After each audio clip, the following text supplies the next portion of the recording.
local filmmaker Valerie Whitcomb launched a campaign to fund her documentary, The Blueberry Farmer, about Bernie Ellis. Ellis reinvented himself as a blueberry farmer after facing a felony conviction for growing cannabis and providing it to others for medicinal use. Photo, submitted. A Middle Tennessee local filmmaker launched a campaign in hopes of funding a documentary about a man who reinvented himself as a blueberry farmer after facing a felony conviction for growing cannabis and providing it to others for medicinal use. The All or Nothing project, according to the documentary's website, will only be funded if it reaches its goal of at least $7,500 by January 13. When Valerie Whitcomb of Tepper Creek Films in Charlotte heard Bernie Ellis' story for the first time, she knew she wanted to tell his story via documentary, The Blueberry Farmer. It was a positive story of survival, she said. It was somebody that had been through so much trauma because he was trying to do a good thing in the world, and because our laws are so antiquated that he got hurt in the process. In spite of all that, he managed to turn his life around and reinvent himself as a blueberry farmer, and I thought that whole story was powerful. A public health epidemiologist, Ellis began providing medical cannabis to AIDS patients in 1987, and cancer patients soon after. Had been growing small amounts of marijuana on Trace View Farm in Maury County for about 15 years without incident.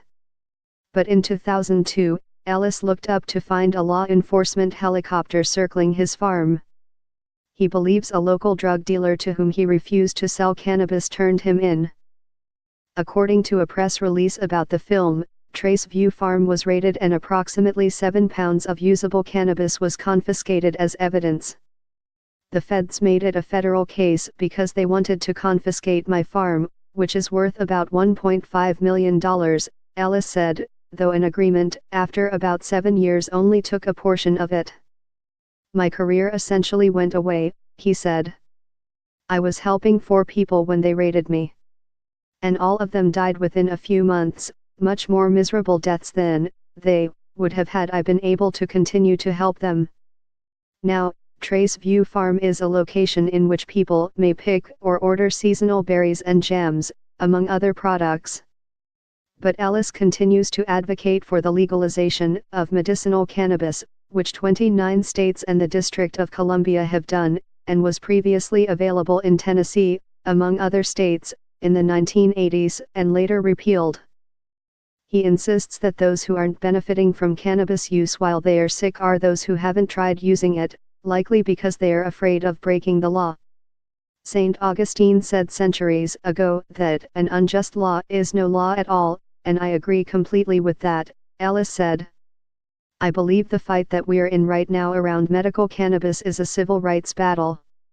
Today, to deny sick people a substance that would give them more good with less harm than virtually anything available from the pharmaceutical industry is fundamentally a civil rights issue.